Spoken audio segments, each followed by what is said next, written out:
جیسے آج بھی کہتے ہیں نا کہ مذہب کو، دین کو جو ہے وہ حکومتی سطح پر نہیں ہونا چاہیے. یہ جتنا بھی سیکولرزم ہے، ان لوگوں کا یہ سو کالڈ جو تحریک لے کے چل رہے ہیں، ان کی ساری وہ اسی بنیاد کے اوپر ہے نا کہ بھی مذہب جو ہے نا اس کو سائڈ پہ رکھنا چاہیے، ہر کام میں مذہب کو نہیں لے کر آنا چاہیے. کیوں؟ کیونکہ مذہب جو ہے ان کی جو خواہشات نفس ہوتی ہیں، جو ان کی منمانی چاہت ہوتی ہے نا، اس کو ہٹ کر رہا ہوتا ہے، اس سے روک رہا ہوتا ہے، اور اس پر پابندیاں لگا رہا ہوتا ہے. ان کی جو خود غرضی ہوتی ہے اس کو روک رہا ہوتا ہے، اس لیے مذہب چبھتا ہے. جتنے بھی آج یہ لبرلز ہیں، جتنے بھی سیکولرزم والے، جتنے بھی ملحد ہیں، ایتھیسٹ ہیں، یہ سارے کیا ہیں؟ اتنی ان کے اندر دین بیزاری ہے.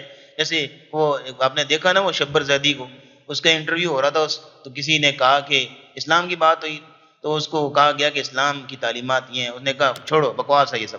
اس کی سٹیٹمنٹ ہے یہ، چھوڑو بکواس ہے یہ سب کچھ. یعنی وہ اسلام کو سننا بھی نہیں چاہتے، اسلام کو جاننا بھی نہیں چاہتے، سیکھنا بھی نہیں چاہتے، اور اپنے سو کالڈ نظریات رکھے ہوئے ہیں، بس انہی کے ساتھ زندگی گزار رہے ہیں. پچھلے درس میں ہمارا سبق سورۃ البقرہ کی آیت نمبر 13 تک پہنچا تھا. آج کے سبق میں آیت نمبر 14 کو بیان کریں گے، اور منافقوں کی 7ویں نشانی کا یہاں ذکر ہے. اعتقادی منافق جو ہوتے ہیں، 7ویں نشانی یہ ہے کہ وہ انتہائی موقع شناس اور دوغلی پالیسی کے حامل ہوتے ہیں. ان کے ہاں یہ معمول ہوتا ہے کہ چلو تم ادھر کو ہوا ہو جدھر کی، جہاں ان کو اپنا مفاد نظر آتا ہے اسی طرف چل پڑتے ہیں.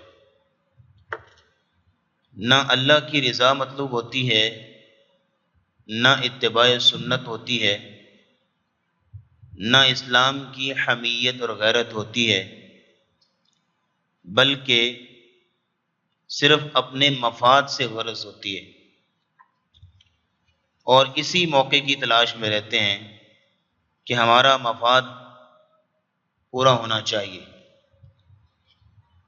آج کل ہمارے معاشرے میں بھی کچھ ایسی صورتحال ہے، میں ان کے لیے کسی طرح بھی منافق کا لفظ استعمال نہیں کرنا چاہتا، لیکن یہ ہے کہ ان کے منہ سے سننے کو ملتا ہے کہ بھائی میں، سیدھی بات ہے، میں بڑا لبرل ہوں.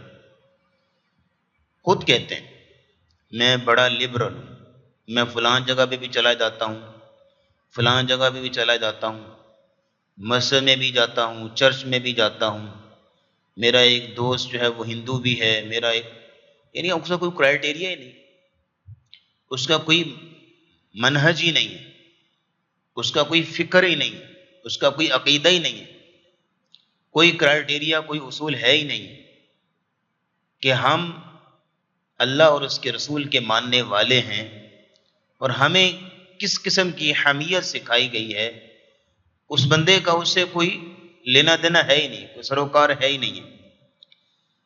تو اللہ رب العزت اس قسم کے لوگوں کا یہاں ذکر کر رہے ہیں کہ وَإِذَا لَقُوا الَّذِينَ آمَنُوا قَالُوا آمَنَّا، اور جب یہ ملاقات کرتے ہیں ان لوگوں سے کہ جو ایمان لائے ہیں، تو انہیں کہتے ہیں آمنا، ہم ایمان لائے، ہم مومن ہیں، ہم ماننے والے ہیں. وَإِذَا لَقُوا الَّذِينَ آمَنُوا قَالُوا آمَنَّا، جب مومنوں سے ملیں گے تو ان کے ساتھ اپنے ایمان ہونے کا دعویٰ کریں گے اور اپنے مسلمان ہونے کو کلیم کریں گے. لیکن وَإِذَا خَلَوْا إِلَىٰ شَيَاطِينِهِمْ، جب یہ علیحدہ ہوں گے اپنے شیطانوں کے پاس، جدا ہوں گے، علیحدہ ہوں گے اپنے شیطانوں کے پاس، قالو، تو انہیں کہیں گے بھائی انا معکم، ہم تمہارے ساتھ، انما نحن مستہزئون، ہم تو بس ایویں شغل میلہ کرتے ہیں ان لوگوں کے ساتھ، ہم تو بس ان کے ساتھ ایویں مذاق کرتے ہیں، حقیقت میں ہم آپ لوگوں کے ساتھ ہیں.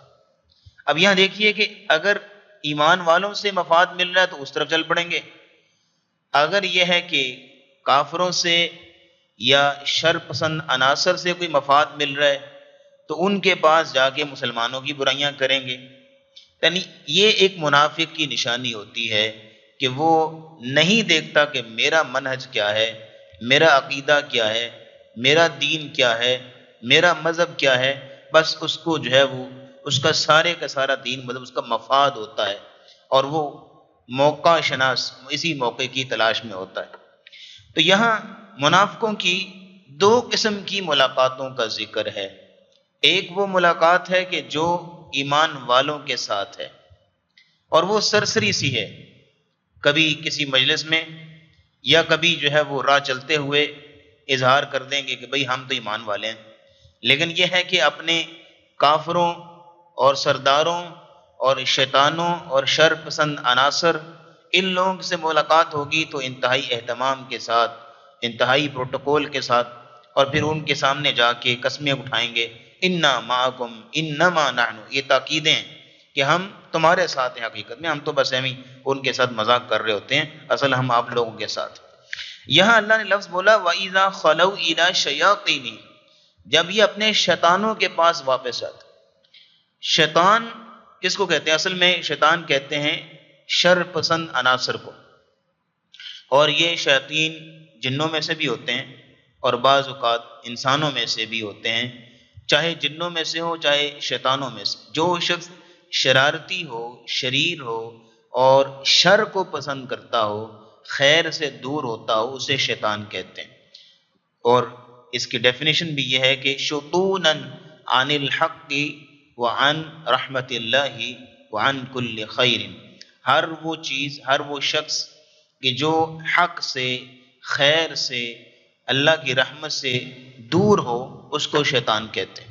یعنی جو خود بھی حق سے رکتا ہے، دین سے، اسلام سے رکتا ہے اور دوسروں کو بھی روکتا ہے، اس کو جو ہے وہ شیطان کہیں گے۔ تو یہ بعض شیاطین اس زمانے میں منافقوں میں سے بھی تھے اور بعض یہودیوں میں سے بھی تھے۔ تو یہ منافق کی یہاں پہ ساتویں نشانی ہو گئی کہ وہ موقع شناس ہوتا ہے، اس کو موقع چاہیے، مفاد چاہیے، بس وہ کسی سے بھی ملے، اس کا کوئی دین مذہب نہیں ہوتا، اس کا کوئی کرائٹیریا اصول نہیں ہوتا، بس اس کو اپنے مفاد سے، اپنی دنیاوی غرض سے مطلب ہوتی ہے، اور وہ اسی خود غرضی کے ساتھ جو زندگی بسر کرتا ہے۔ تو اللہ جواب دیتے ہیں اللہ یستہزئ بہم ویمدہم فی طغیانہم یعمہون، اللہ ان کے ساتھ مذاق کرتا ہے اور ان کو ڈھیل دیے ہوئے ہے ان کی سرکشی میں، اور وہ بہکے چلے جا رہے ہیں، یعمہون بڑھکے چلے جا رہے ہیں۔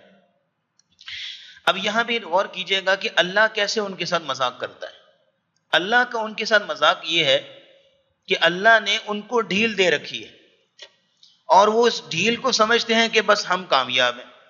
آج جتنے بھی سیکولرزم کو پروموٹ کرنے والے ہیں، لبرلزم کو پروموٹ کرنے والے ہیں، ملحد ہیں، ایتھیسٹ لوگ ہیں، تو وہ آپ ان کو دیکھیے، ان کے لائف سٹائل کو دیکھیے تو دنیاوی اعتبار سے یوں لگتا ہے جیسے وہ زیادہ کامیاب ہیں۔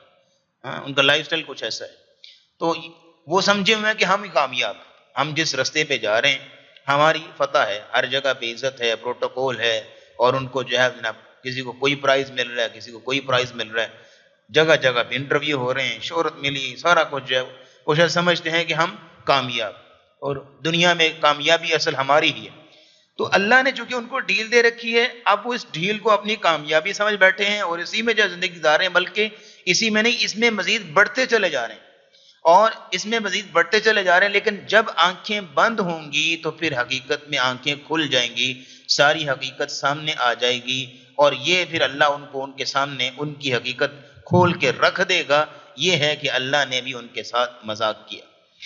اب ہے تو صفت مذموم ہے نا، مذاق کرنا یہ تو انسان کے منہ سے اچھا نہیں لگتا کہ بھئی میں نے مذاق کیا، تو اللہ کے لیے یہ لفظ کیسے اچھا لگے گا کہ اللہ یستہزئ بہم، اللہ بھی مذاق کرتا ہے۔ تو اللہ کے لیے یہ لفظ کیوں بولا گیا، اللہ نے خود کیوں بولا؟ دیکھیں قرآن مجید میں کئی اوصاف ذمیمہ جو مذموم صفات ہیں وہ اللہ کے لیے آئی ہیں، جیسے کہ مکر ہے، اسی طرح جو ہے وہ استہزاء ہے، اسی طرح جو ہے بھول جانا ہے، اب یہ صفات کیوں بیان ہوئی ہیں؟ یہ عربی زبان کے اندر ایک محاورہ ہے کہ جس میں اگر کسی گناہ کو بیان کرنا ہو، کسی جرم کو بیان کرنا ہو اور پھر اس کی سزا کو بھی بیان کرنا ہو، تو جرم کی سزا کے لیے وہی لفظ استعمال کیا جاتا ہے جو کہ جرم کے لیے لفظ استعمال کیا گیا تھا. جیسے آتا ہے نا قرآن میں وَجَزَاءُ سَيِّئَةٍ سَيِّئَةٌ مِثْلُهَا، کہ برائی کا بدلہ کیا ہے؟ برائی. حالانکہ دو لفظ ہے نا، برائی کا بدلہ برائی. پہلی جو برائی ہے نا وہ تو واقعی برائی ہے، جو اس نے گناہ کیا ہے، جرم کیا. اب اس کا جو بدلہ برائی کی صورت میں ہے وہ برائی نہیں ہے، وہ حقیقت میں عدل ہے، انصاف ہے، بدلہ ہے، انتقام ہے. لیکن چونکہ اس جرم کی سزا کے طور پہ بیان ہو رہا ہے، اس لیے اس کو بھی اسی لفظ سے بیان کیا جائے گا جس کے لیے اس جرم کو بیان کیا گیا. جیسے قرآن میں آتا ہے نا نسوا اللہ فنسیہم، انہوں نے اللہ کو بھلا دیا تو پھر اللہ نے ان کو بھلا دیا. اب حالانکہ اللہ تو بھولتے نہیں نا، اللہ تو نہیں بھولتے، لیکن کیا مطلب ہے؟ کیونکہ انہوں نے جرم کیا کہ اللہ کو بھلا دیا، پھر اس جرم کی سزا کیا ملی کہ اللہ نے ان کو بھلا دیا. بالکل یہاں پہ یہ ہے کہ انہوں نے کہا کہ انما نحن مستہزئون، ہم تو مذاق کرتے ہیں. تو اس جرم کی سزا میں اللہ نے کیا کہا کہ اللہ یستہزئ بہم، اللہ بھی ان کے ساتھ جو ہے وہ مذاق کرتا ہے. اور اللہ کا مذاق کیا ہے کہ دنیا کے اندر ان کو کامیابی دی ہوئی ہے اور ڈھیل دی ہوئی ہے اور وہ سمجھ بیٹھے کہ ہم کامیاب ہیں، لیکن حقیقت کیا ہوگی کہ قیامت کے دن جو ہے وہ الٹی گنگا بہے گی اور وہ پھر روتے اور پچھتاتے رہیں گے اور کوئی فائدہ نہیں ہوگا. آگے فرمایا کہ وَيَمُدُّهُمْ فِي طُغْيَانِهِمْ يَعْمَهُونَ، اللہ ان کو ان کی سرکشی میں ڈھیل دے رہا ہے. طغیان کہتے ہیں منمانی کرنا، طغیان کہتے ہیں حد سے تجاوز کرنا. اب دیکھیے کہ اب اللہ رب العزت نے بندگی کی ایک باؤنڈری جو ہے وہ طے کر رکھی ہے انسان کے لیے. اب اسی باؤنڈری کے اندر رہ کے اگر انسان زندگی گزارے تو ممکن ہے کہ کبھی اس سے غلطیاں بھی ہوں گی، کبھی اس سے خطائیں بھی ہوں گی، کبھی نیکیاں بھی کرے گا، کبھی برے اعمال ہو جائیں گے، کبھی اچھے اعمال ہوں گے، لیکن ہے تو اس باؤنڈری کے اندر نا. تو اللہ اس کو ڈیل دے رکھے ہیں، اللہ رب العزت کو مارجن دیتے ہیں، موقع دیتے ہیں سنبھلنے کا.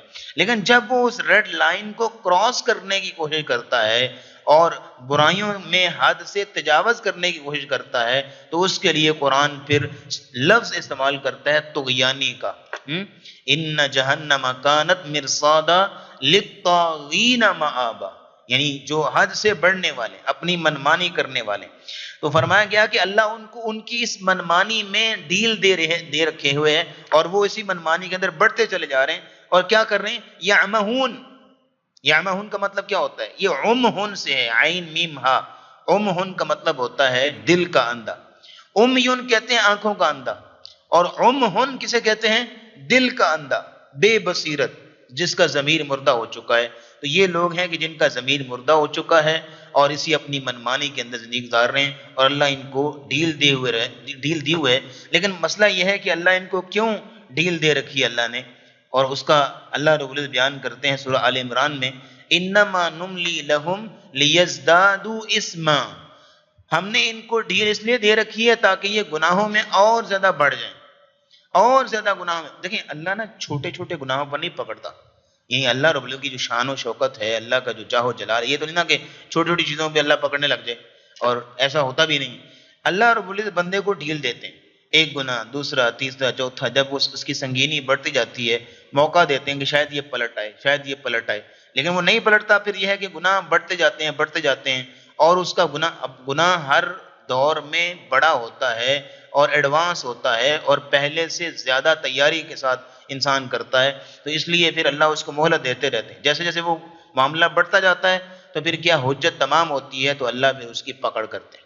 جب حجت تمام ہوتی ہے تو اللہ رب العزت پھر اس کی جو ہے وہ پکڑ کرتے ہیں. انما نملی لہم لیزدادوا اسما، اللہ رب العزت ان کو ڈھیل اس لیے دیتے ہیں تاکہ وہ گناہوں میں اور زیادہ بڑھ جائیں، تاکہ ایک حجت تمام ہو، پھر ان کی پکڑ ہوگی.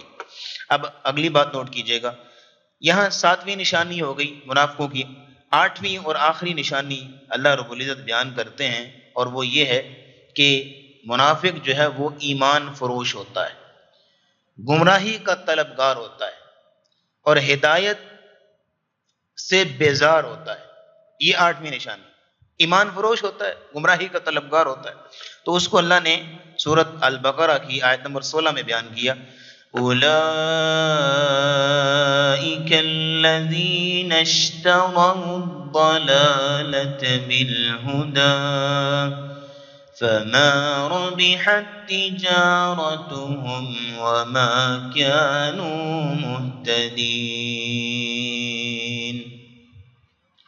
اولئک یہی وہ لوگ ہیں، الذین کہ جنہوں نے اشتروا الضلالۃ پسند کر لیا ہے، اختیار کر لیا ہے گمراہی کو، بالہدی ہدایت کے بدلے میں۔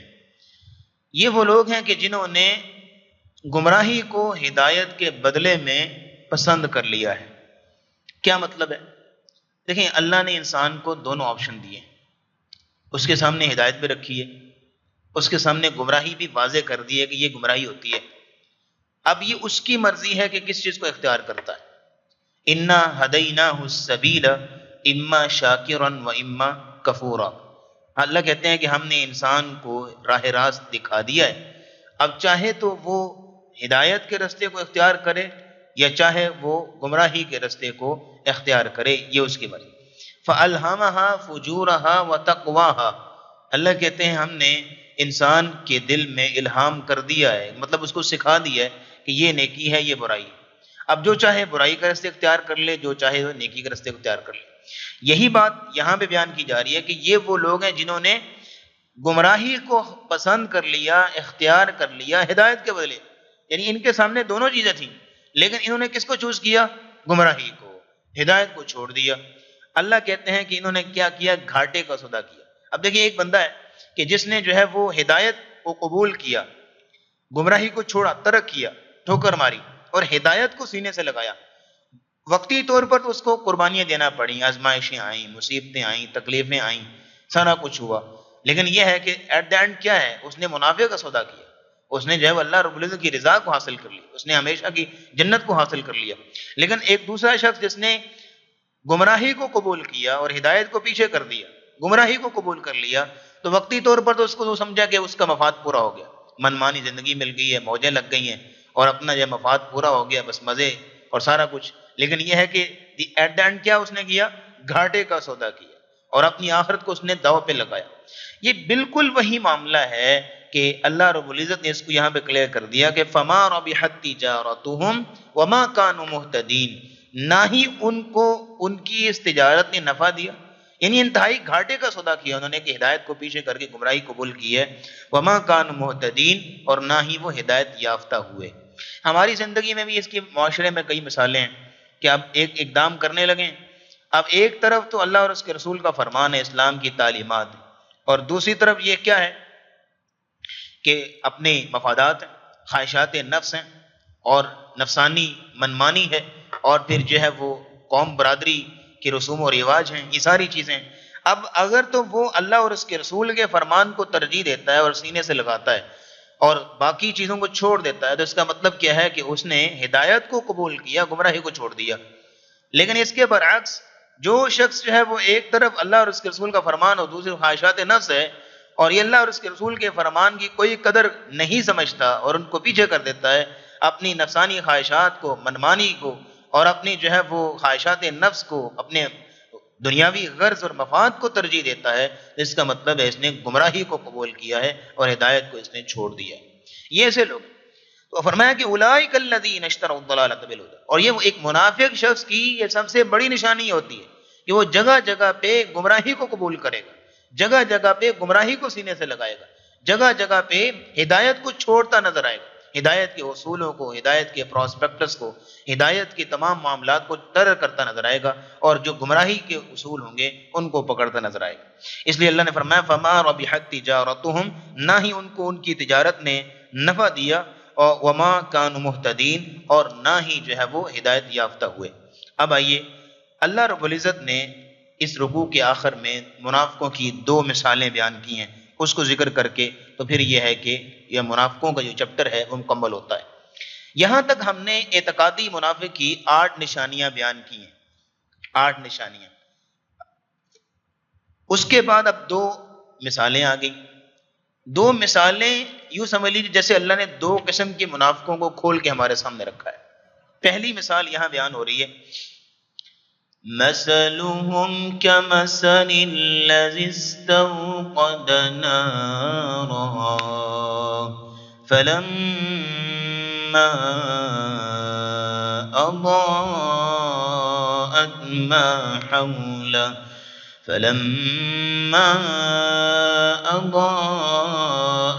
ما حوله ذهب الله بنورهم وتركهم في ظلمات لا يبصرون صم بكم عمي فهم لا يرجعون۔ یہاں دو مثالیں بیان کی، اور ان دو آیتوں کے اندر پہلی مثال ہے مثلہم، ان منافقوں کی مثال ایسے ہے، اگر کسی شخص نے منافق آدمی کو سمجھنا ہو کہ منافق کیسا ہوتا ہے، اس کی مثال ایسے ہے، کمثل الذی استوقد نارا، کہ جیسے ایک شخص نے آگ جلائی۔ اب آگ جلائی تو کیا ہوا؟ فلما اضاءت ما حولہ، آگ جلانے سے سراؤنڈنگ میں روشنی پھیل گئی، ارد گرد جو ہے وہ روشن ہو گیا، ماحول ارد گرد کا روشنی پھیل گئی۔ تو جب روشنی پھیل گئی تو ذہب اللہ بنورہم، اللہ ان کی روشنی کو لے گیا، اچک لے گیا، ختم کر دی روشنی، نور کو، روشنی کو سلب کر لیا۔ وَتَرَكَهُمْ فِي ظُلُمَاتٍ لَا يُبْصِرُونَ، اور اللہ نے ان کو ان کی اس گمراہی کے اندر اور اس اندھیرے کے اندر ان کو چھوڑ دیا، اور وہ نہیں دیکھ پا رہے۔ اب یہ ایک مثال ہمارے سامنے دیکھیں، عربی زبان کا ایک مقولہ ہے کہ بالمثال تبین المقال، مثال سے بات واضح ہوتی ہے، اور مثال کا مطلب یہ ہوتا ہے کہ ایک معقول چیز کو بیان کر کے غیر معقول چیز کو سمجھایا جائے۔ معقول کہتے ہیں جو چیز عقل کے اندر موجود ہے، ہر شخص جانتا ہے، اب اس کو بیان کیا جاتا ہے کس کو سمجھانے کے لیے؟ اس چیز کو جو ابھی عقل کے اندر نہیں ہے، یعنی ابھی سمجھ میں نہیں ہے، تو اس کو بیان کیا جاتا ہے کہ بھئی جیسے وہ دودھ سفید ہوتا ہے نا، ایسے وہ چیز سفید، جیسے وہ شہد میٹھا ہوتا ہے نا، ایسے وہ چیز میٹھی تھی۔ تو اس کو مثال کہتے ہیں کہ مثال دی جاتی ہے، تشبیہ دی جاتی ہے۔ اس لیے یہاں پہ بھی اللہ نے مثال بیان کی، اور قرآن مجید میں اللہ نے کئی مثالیں بیان کی۔ اس پر کتابیں لکھی ہوئی ہیں علماء نے امثال القرآن کے نام سے، امثال القرآن کے نام سے ایک نہیں درجنوں کتابیں، کہ جس میں جتنی بھی قرآن کے اندر اگزامپلز آئی ہیں نا، مثالیں بیان ہوئی ہیں، وہ ساری ایک بک کے اندر اکٹھی کر دی، نہ صرف اکٹھی کی ہیں بلکہ ان کو لیبوریٹ بھی کیا گیا ہے، اور ان کو بیان کیا گیا کہ یہ مثال اللہ نے کیوں دی، مقصد کیا ہے، مفہوم کیا ہے، مطلب کیا ہے، مدلول مقصود کیا ہے، وہ ساری چیزیں اس میں بیان کی جاتی۔ ان میں ایک مثال یہ والی آ گئی، مثلہم کمثل الذی استوقد نارا، ایک بندہ ہے کہ جس نے آگ جلائی ہے، اس کے بعد روشنی ہوئی، جب جیسے روشنی ہوئی اللہ وہ روشنی لے جاتا ہے، ختم کر دیتا ہے، اور لوگوں کو اندھیرے کے اندر جو ہے وہ پھینک دیتا ہے، اب وہ نہیں دیکھ پا رہے۔ یہ تو ہو گئی مثال۔ اب اس مثال کی وضاحت کیا ہے کہ ایک شخص نے آگ جلائی، کون شخص ہے؟ رسول اللہ صلی اللہ علیہ وسلم ہیں، کہ جنہوں نے ہدایت کا نور لوگوں کے سامنے پیش کیا، ہدایت کی روشنی، قرآن کی روشنی لوگوں کے سامنے پیش کی۔ جب قرآن کی روشنی، ہدایت کی روشنی لوگوں کے سامنے پیش کی تو کیا ہوا سر؟ کہ ارد گرد کیا ہو گیا؟ ماحول روشن ہو گیا، ہر طرف روشنی پھیل گئی، یعنی اس کی روشنی کی وجہ سے گمراہی اور ہدایت بالکل کلیئر ہو گئی ہمارے سامنے، سچ اور جھوٹ بالکل واضح ہو گیا، غلط اور درست بالکل نکھر کے ہمارے سامنے آ گیا، تمام چیزیں جو ہے وہ بالکل جو ہے واضح ہو گئی، کلیئر ہو گئی ہمارے سامنے قرآن کی وجہ سے۔ جیسے کہ مثال کے طور پہ کمرے کے اندر جو ہے وہ لائٹ بند ہے نا، یہ جائے کہ کمرے کے اندر جو ہے وہ بہت ساری چیزیں پڑی ہوئی ہیں مختلف کلر کی، کچھ بلیک کلر کی چیزیں پڑی ہیں، کچھ سفید کلر کی ہیں، کچھ سبز کی ہیں، کچھ جو ہے وہ سرخ کلر کی چیزیں پڑی ہیں، لیکن چونکہ کمرے میں لائٹ نہیں ہے تو ہر چیز کا کلر کیا ہے؟ ایک ہی ہوتا ہے، لیکن جیسے ہی آپ لائٹ آن کریں گے تو ہر چیز کا اپنا کلر جو ہے وہ کلیئر ہو جائے گا نا، جو چیز وائٹ ہے تو وائٹ نظر آئے گی، جو بلیک ہے بلیک نظر آئے گی، سرخ ہے سبز ہے جو بھی ہے وہ نظر آئے گی۔ بالکل اسی طرح قرآن نہیں ہے نا تو ہماری زندگیاں بے رنگ ہیں، بے رنگ ہے، کوئی رنگ نہیں، کوئی سمجھ نہیں ہے کیا کرنا کیا نہیں کرنا، لیکن جیسے ہی قرآن کی روشنی آئی، اسلامی تعلیمات کی روشنی آئی، ویسی زندگی جو ہے وہ کلیئر ہو گئی۔ بالکل اس کے اندر جو ہے واضح چیزیں نظر آنے لگیں کہ یہ ہدایت ہے، یہ گمراہی ہے، یہ غلط ہے، یہ درست ہے، یہ صحیح ہے، یہ صحیح نہیں ہے، یہ باطل ہے، یہ حق ہے، ساری چیزیں جو ہے بالکل کلیئر ہو گئی۔ اب ان منافقوں کے لیے بھی یہی معاملہ بنا کہ جب قرآن کی ہدایت آئی، ہدایت کا نور آیا، قرآن کی روشنی آئی، تو ساری چیزیں ان کے لیے کلیئر ہو گئیں، ہدایت اور گمراہی واضح ہو گئی۔ لیکن انہوں نے دیکھا کہ یہ کیا ہے، یہ تو ہمارے مفاد کے خلاف ہے، یہ تو ہماری خواہشوں کے خلاف، یہ تو ہماری جذبات کو ہٹ کرتی ہے یہ باتیں، یہ تو یہ جو قرآن چیزیں پیش کر رہا ہے، یہ تو ہم اس کو اگر فالو کریں گے تو ہم تو کچھ کر ہی نہیں سکتے، ہم تو زندگی میں جی نہیں سکتے، یہ تو وہ اسلامی تعلیمات جو کہہ رہی ہیں، یہ سنت جو کہہ رہی ہے، جو حدیث جو کہہ رہی ہے، اس کو اگر لیں گے تو ہم تو جی نہیں سکتے دنیا کے اندر۔ ہاں ہاں، جیسے آج بھی کہتے ہیں نا کہ مذہب کو، دین کو جو ہے وہ حکومتی سطح پر نہیں ہونا چاہیے، یہ جتنا بھی سیکولرزم ہے ان لوگوں کا یہ سو کالڈ جو تحریک لے کے چل رہے ہیں، ان کی ساری وہ اسی بنیاد کے اوپر ہے نا کہ بھی مذہب جو ہے نا اس کو سائڈ پہ رکھنا چاہیے، ہر کام میں مذہب کو نہیں لے کر آنا چاہیے۔ کیوں؟ کیونکہ مذہب جو ہے ان کی جو خواہشات نفس ہوتی ہیں، جو ان کی منمانی چاہت ہوتی ہے نا، اس کو ہٹ کر رہا ہوتا ہے، اس سے روک رہا ہوتا ہے اور اس پر پابندیاں لگا رہا ہوتا ہے، ان کی جو خود غرضی ہوتی ہے اس کو روک رہا ہوتا ہے، اس لیے مذہب چبھتا ہے۔ تو ان لوگوں نے بھی دیکھا کہ یہ کیا ہے، یہ تو ہمارے ذاتی مفاد کے خلاف ہے، یہ تو ہمارے جذبات کو ہٹ کر رہی ہے بات، اس کو تو ہم نہیں قبول کر سکتے۔ تو پھر کیا، انہوں نے اس کو پیچھے کر دیا۔ تو پھر اللہ کہتے ہیں ذہب اللہ بنورہم، اللہ پھر وہ اپنا نور لے گیا، وہ توفیق اللہ نے چھین لی، وہ ہدایت، مثال کلیئر ہوگی نا، وہ توفیق اللہ نے چھین لی، ہدایت اللہ لے گیا۔ اور پھر کیا کر دیا اللہ نے، وَتَرَكَهُمْ فِي ظُلُمَاتٍ، اللہ نے ان کو ان کے انہی اندھیروں کے اندر، وہ ذاتی مفاد کے اندھیرے، خواہشات نفس کے اندھیرے، منمانی زندگی کے اندھیرے، ان اندھیروں میں اللہ نے ان کو گرا دیا۔ اب کیا ہے، لا یبصرون، اب کبھی کسی صورت بھی کہیں پہ بھی ان کو ہدایت نظر نہیں آتی۔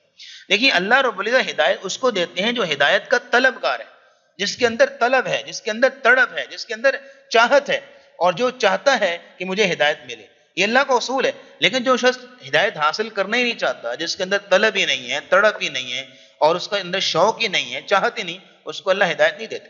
اگلی آیت دیکھیے تو اللہ فرماتے ہیں سمن، بہرے ہیں، بکمن، گونگے ہیں، امیون، اندھے ہیں، فہم لا یرجعون، پس یہ کبھی بھی ہدایت کی طرف نہیں لوٹیں گے۔ یعنی کہ وہ اتنا مطلب دین سے بیزار ہو چکے ہیں کہ حق بات کو سننا ہی نہیں چاہتے۔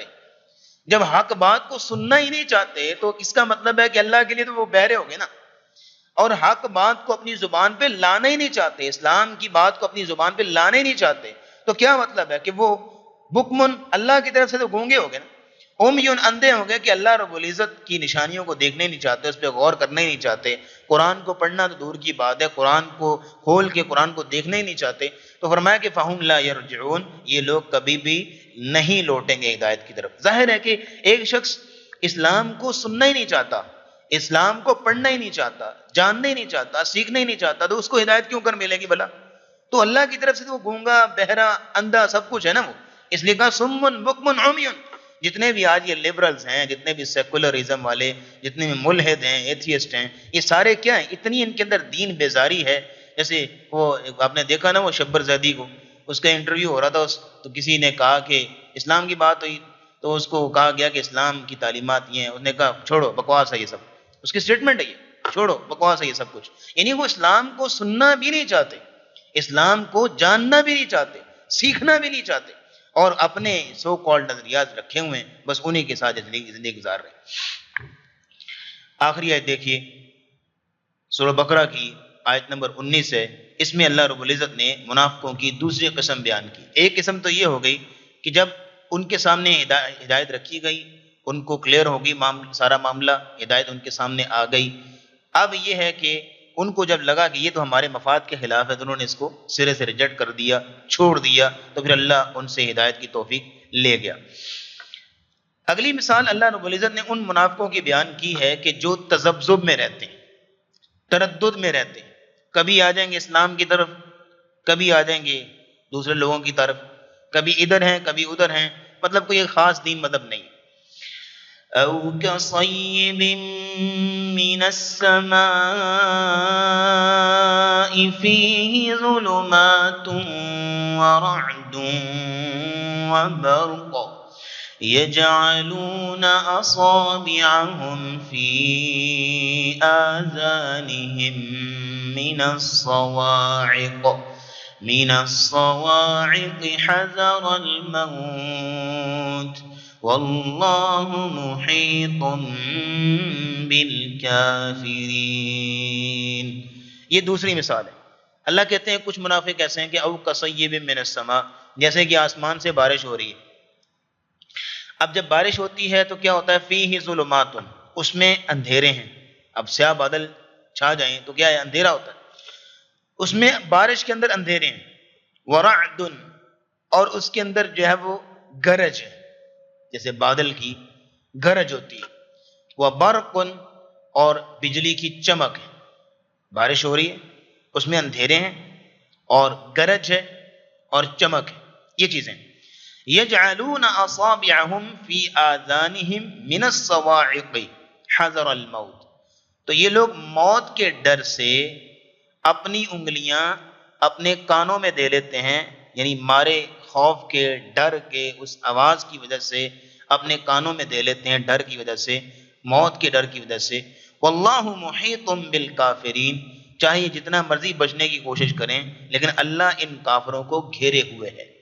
اب یہ اللہ رب العزت نے مثال بیان کی کہ آسمان سے بارش نازل ہو رہی ہے، اس میں اندھیرے ہیں، گرج ہے، چمک ہے۔ کیا مطلب ہے؟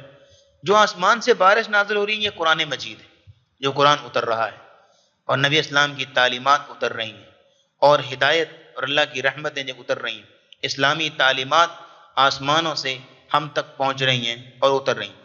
لیکن ان اسلامی تعلیمات کے اندر کچھ اندھیرے ہیں۔ اندھیرے کیا مطلب ہیں؟ کہ مصیبتیں بھی ہیں، تکلیفیں بھی ہیں۔ صحابہ کو کون کون سی مصیبت نہیں آئی بلا؟ کون کون سی تکلیف نہیں آئی؟ اس کے اندر جو تکلیفیں بھی ہیں، مصیبتیں بھی ہیں، قربانیاں بھی ہیں، اس کے اندر جو ہے وہ قربانیاں بھی دینا پڑیں گی۔ اور آگے ہے کہ ورعد، اس کے اندر گرج ہے۔ گرج کیا ہے؟ کہ اس کے اندر جو ہے کچھ احکامات ایسے ہیں جو دل پہ بڑے بوجھ ہوتے ہیں، انسانی جسم پہ بڑے گراں ہوتے ہیں، دل نہیں چاہتا وہ کرنے کو لیکن کرنے۔ اور وہ برق، اور اس کے اندر جو ہے بجلی کی چمک بھی ہے۔ اس سے مراد یہ ہے کہ مسلمانوں کو ملنے والی کامیابیاں ہیں، فتوحات ہیں، اللہ کی رحمتیں ہیں، اللہ کے انعامات ہیں، یہ ساری چیزیں ہیں بارش کے اندر۔ تو اس اسلامی تعلیمات اور قرآن نازل ہو رہا ہے، اس کے اندر یہ ساری چیزیں بھی ہیں۔ لیکن ہوتا کیا ہے کہ ان کافروں کا، ان منافقوں کا طرز عمل کیا ہے کہ جب یہ سخت احکامات آتے ہیں، جو طبیعت پر گراں گزرتے ہیں، انسانی جسم نہیں چاہتا کہ ایسی قربانیاں دے لیکن اسلام ان چیزوں کا مطالبہ کرتا ہے، تو یہ کیا کرتے ہیں؟ یجعلون اصابعهم فی آذانهم من الصواعق حذر الموت، ان چیزوں سے بچنے کے لیے نا کہ بھئی ہمیں نا یہ چیزیں ملیں، اپنے کانوں میں انگلی دیتے ہم سننا ہی نہیں چاہتے۔ تو اللہ کہتے ہیں جتنا مرضی بچنے کی کوشش کریں، واللہ محیط بالکافرین، اللہ ایسے کافروں کو گھیرے ہوئے۔ اب یہاں اگلی آیت میں، آیت نمبر 20 میں اللہ رب العزت نے ان منافقوں کا طرز عمل بیان کیا، تو کرتے کیا ہیں؟ يكاد البرق يخطف أبصارهم كلما أضاء لهم مشوا فيه وإذا أظلم عليهم قاموا وَلَوْ شَاءَ اللَّهُ لَذَهَبَ بِسَمْعِهِمْ وَأَبْصَارِهِمْ إِنَّ اللَّهَ عَلَى كُلِّ شَيْءٍ قَدِيرٌ۔ يَكَادُ الْبَرْقُ يَخْطَفُ أَبْصَارَهُمْ، قریب ہے کہ وہ بجلی ان کی آنکھوں کو اچک لے، قریب ہے کہ بجلی ان کی آنکھوں کو چھین لے، یعنی قریب ہے کہ اللہ کی طرف سے کوئی عذاب ان پر اترے اور ان کی یہ صلاحیتیں سلب کر لے۔ لیکن ہوتا کیا ہے؟ ان کا طرز عمل کیا ہے؟ کلما اضاء لهم مشوا فيه، جب کبھی بھی ان کے سامنے روشنی ہوتی ہے تو اس میں چلنے پھرنے لگ جاتے ہیں اور اس میں جو ہے وہ چلنے لگ، یعنی کہ جب بھی اسلام کو کوئی فتح ملتی ہے، مسلمانوں کو کامیابی ملتی ہے، مسلمانوں کی طرف سے کوئی فائدہ مل رہا ہوتا ہے تو پھر اسلام کے مطابق چلنا شروع ہو جاتے ہیں۔ لیکن وَإِذَا أَظْلَمَ عَلَيْهِمْ قَامُوا، لیکن جیسے اندھیرا ہوتا ہے، یعنی کہ مسلمانوں کو کامیابی نہیں مل رہی اور مسلمانوں کی طرف سے کوئی مفاد پورا نہیں ہوتا تو پھر وہیں پہ ٹھہر جائیں گے، وہیں پہ رک جائیں گے، یعنی مفاد دے کے چلیں گے، بالکل وہی بات جو اللہ نے سورہ حج کے اندر بیان کی، وَمِنَ النَّاسِ مَن يَعْبُدُ اللَّهَ عَلَى حَرْفٍ، کچھ لوگ ایسے ہیں کہ جو کنارے پہ رہ کر اللہ کی عبادت کرتے ہیں، کنارے پر رہ کے، فَإِنْ أَصَابَهُ خَيْرٌ اطْمَأَنَّ بِهِ، اگر اس کو کوئی خیر اور بھلائی پہنچے تو اس پہ مطمئن رہے گا، اسلام کے ساتھ جڑا رہے گا، لیکن وَإِنْ أَصَابَتْهُ فِتْنَةٌ انقلب علی وجهہ، لیکن جیسے اس کو کوئی فتنہ پہنچے، آزمائش پہنچے، تکلیف پہنچے، تو پھر یہ ہے کہ پلٹ جائے گا اور اللہ رب العزت سے دور ہو جائے گا۔ فرمایا خسر الدنیا والآخرہ، یہ دنیا میں بھی خسارے میں ہے اور آخرت میں بھی خسارے میں ہے۔ یہاں پہ بھی ان کے یہی طرز عمل بیان کیا جا رہا ہے کہ یہ جو بجلی کی چمک نظر آتی ہے، مطلب کیا ہے کہ اسلام کے جو فتوحات ہیں، کامیابیاں ہیں، مسلمانوں سے جو مفاد پورے ہو رہے ہیں وہ یہ ہیں، لیکن جیسے مسلمانوں سے مفاد پورے ہوتے ہیں کلما اضاء لهم مشوا فی، اس میں چلنے لگ جاتے ہیں، لیکن وَإِذَا أَظْلَمَ عَلَيْهِمْ قَامُوا، جیسے ہی مسلمانوں سے کوئی مفاد پورے نہیں ہو رہے، اسلام سے کوئی سمجھ نہیں آ رہی کہ اسلام سے کوئی چیز حاصل ہو رہی ہو اور کوئی دنیاوی مفاد پورا ہو رہا ہو، تو وہیں پہ رک جائیں گے، اسلام کو فالو نہیں کریں گے۔ تو اللہ کہتے ہیں وَلَوْ شَاءَ اللَّهُ لَذَهَبَ بِسَمْعِهِمْ وَأَبْصَارِهِمْ، اگر اللہ چاہے تو ان کی آنکھوں کو، ان کے کانوں کو نوچ لے، ان کی ان صلاحیتوں کو جو ہے وہ ختم کر دے۔ ان اللہ علی کل شیء قدیر، اللہ تعالیٰ ہر چیز پر قادر، یعنی جیسے پہلے لوگوں سے ہر قسم کی توفیق چھین لی تھی نا، یعنی سمن بکمن عمیٌ کر دیا تھا ان کو، اب وہ کسی صورت بھی ہدایت سننا ہی نہیں چاہتے، دین سے فلی طور پر بیزار ہو گئے، اس طرح اللہ چاہتے تو ان دوسری قسم والوں کو بھی کر دیتا کہ یہ بالکل یہ جو کبھی آ جاتے ہیں اسلام کی طرف، کبھی بھاگ جاتے ہیں، کبھی آتے ہی نہ، لیکن اللہ چونکہ جبر نہیں کرنا چاہتے کسی پہ، اللہ چاہتے ہیں کہ جتنا آنا چاہے اس کی اتنی مرضی ہے، کیونکہ اللہ کا اصول یہ ہے کہ اللہ نہ جبرن کسی کو ہدایت دیتے ہیں، نہ جبرن کسی کو گمراہ کرتے ہیں، بلکہ ہر بندے کو آزادی ارادہ دے رکھا ہے کہ وہ جیسے چاہے اسلام کو فالو کرے، رزلٹ جو ہے وہ نتیجہ اور حساب کتاب جو ہے وہ قیامت کو ہوگا۔ اس لیے یہاں پہ فرمایا کہ وَلَوْ شَاءَ اللَّهُ لَذَهَبَ بِسَمْعِهِمْ وَأَبْصَارِهِمْ، اگر اللہ چاہتا ہے ان کی آنکھوں اور ان کے کانوں کو اچک لیتا، مطلب کیا ہے ان سے ہر قسم کی توفیق چھین لیتا، نہ قرآن کو سنتے، نہ اسلام کو سنتے، نہ ان کو کبھی ہدایت ملتی، لیکن کبھی کبھار ان کے کانوں میں اللہ یہ بات ڈلوا دیتا ہے اور ان تک نصیحت پہنچ جاتی ہے، اس لیے ہے کہ ان کے اندر کبھی کبھی تھوڑی سی ایک رونق نظر آتی ہے اسلام کی طرف، تو اللہ ان کو ان کے کانوں میں بات ڈال دیتے ہیں جس سے یہ اسلام کی طرف آ جاتے ہیں اور پھر جو مڑ جاتے ہیں۔ ان اللہ علی کل شیء قدیر، اللہ ہر چیز پر قادر ہے۔ اب یہاں پہ دوسرا رکوع مکمل ہوا سورہ بقرہ کا، اور اس پورے رکوع میں آیت نمبر 8 سے لے کے 20 تک 13 آیتوں میں اللہ رب العزت نے منافقوں کا ذکر کیا۔ اس میں ہم نے بیان کیا کہ منافق کسے کہتے ہیں اور منافق کی کون کون سی قسمیں ہیں، ایک عملی منافق ہوتا ہے اور ایک اعتقادی منافق ہوتا ہے۔ دونوں منافقوں کی قسموں کو ہم نے بیان کیا، اعتقادی منافق کی 8 نشانیاں ہم نے ذکر کی، اور پھر آخر میں ان کی 2 مثالیں جو منافقوں کی اللہ نے دی ہیں وہ ہم نے یہاں پہ ذکر کی۔ اللہ رب العزت ہمیں اسلام کے ساتھ مخلص کرے اور اسلام کی دولت سے مالا مال فرمائے۔ آئندہ درس میں اگلا جو رکوع ہے جس میں اللہ رب العزت نے پوری انسانیت سے خطاب کیا ہے، بلکہ اگلے رکوع کا موضوع یہ ہے کہ رب کا پیغام انسانیت کے نام، کوئی خاص پیغام ہے، انشاءاللہ آئندہ درس میں بیان کریں گے۔ وآخر دعوانا الحمدللہ رب العالمین۔